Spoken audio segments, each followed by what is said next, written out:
Hello. So the gene that I chose to research on was the TRBV28 gene.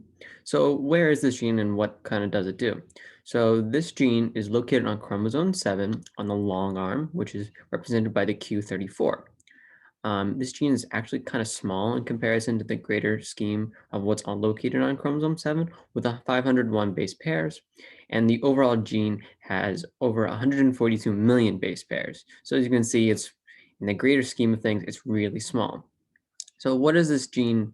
Oh no. So this image right here, this long skinny image is the chromosome. And you can tell by this red line, it's located on the long arm of just gene 7 Q34. So what is this gene responsible for? So it's got a few different parts to it. It's assisting in T cell production. It assists in T cell and immune cell antigen recognition, as well as immune system regulation, communication, and signaling. Now, this can signal molecules and responses like the calcium response and MAPK response.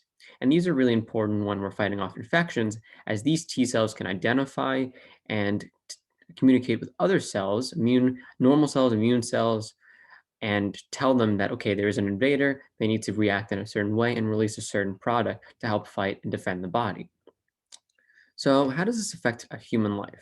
So without this gene, our immune systems would be really weak. These T cells enable us to fight off infection and to signal different responses depending on what we're fighting. A simple infection might only require a very small response, whereas a very large infection like staph or sepsis, becoming sepsis after surgery, would require a very large response.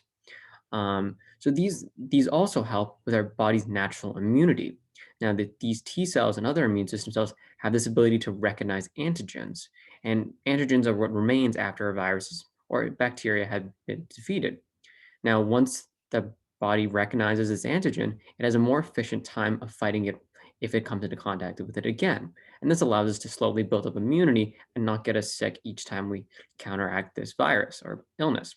Now, unfortunately, like many different aspects of genetics, this is a part of this can become mutated. And when this is mutated, it can result in a severe disease called, called severe combined immunodeficiencies or SCIDS. And what this means is that our body is unable to fend off against any type of infection or foreign body. And this can allow us to get very sick, almost dangerously and deathly ill over a very simple flu-like or cold.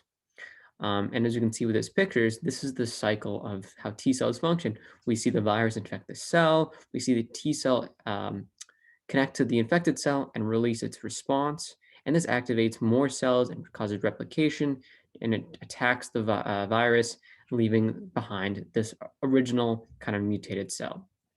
Now, this also includes that because it's genes, because it has involved genetics and DNA, it has transcription and RNA as well as isoforms. So this particular segment of the gene that I focused on only has one isoform, and that's a transcript.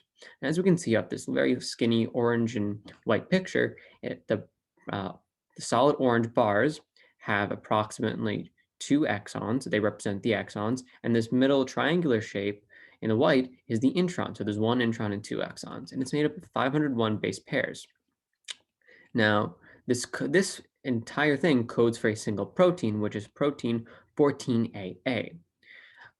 So this gene, when it's being transcribed, starts on the left side on the positive strand and goes to the right. Um, yeah, and so this creates mRNA, messenger RNA, and then promoters.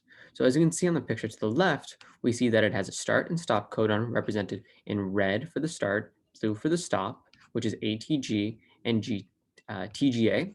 We also see in the orange this beginning sequence, which protects the mRNA from degradation. And we may not see the leader sequence that well, or we don't see where the poly tail could be added, but we kind of know that after this last TG blank next to the 3 prime, it could be assumed that the poly A tail would start there and prevent the mRNA from receiving or being degraded. And that protects it from mutations and other effects. But we don't see that. It was never listed in the information. So unfortunately, I can't represent it in this project. This also has a single promoter, which helps the enzymes bind and begin transcription. And there's one promoter and one enhancer located on this gene. And as you can see by the red TATA box, this is a site where an enzyme would attach and begin this process. So what does the protein code for? So the protein 14AA is also known as A0A5B6. So what does it do? This plays a key role in the coordination of transmembrane signaling or the cascading effect that our immune system does to fight off infection. Now, this occurs in the endoplasmic reticulum, and it is combined with two other items, CD247 and alpha beta TR heterodimer. And these help increase the response and the ability for it to signal to other cells and communicate to develop an immune response. So where are these located? Where would we see the most expression of this gene? Well, of course, white blood cells, and that's an umbrella term for like T cells, white blood cells, lymphocytes. There are many different types of white blood cells. The spleen tissue, lung tissue, small intestines, the lymph node, and sometimes the thyroid. And all of these are kind of part of the greater immune system where the spleen filters out the blood, the white blood cells deal with the immune responses and the foreign invaders. And we can see that this gene would be most expressed here rather than a cardiac cell or a brain tissue. And yeah, so what did I like most about this project? I think that the websites weren't as intuitive once you start researching them, but the more you use it, the more I became familiar with it. So it wasn't as difficult to navigate and find the information that I was looking for. In some regards, it just requires practice to use these databases because there's so much information stored in them and there's so much connectivity between them that it's easy to get lost if you're not as proficient with the information that you might need to be for this type of project. Now, why did I choose this particular gene out of the millions that are out there? Well, I'm really interested in the immune system and the responses that and the variety of responses that our body can do naturally. And I also think that this can also connect to cancer research, where if we can edit the genetic information of certain white blood cells and the immune system response, we can actually treat cancers. So that's a further research project down the line, but this is another stepping stone to that goal. And yeah, I think that overall, this is a really interesting research project, and I'm probably going to do another one of these in the future. Thank you.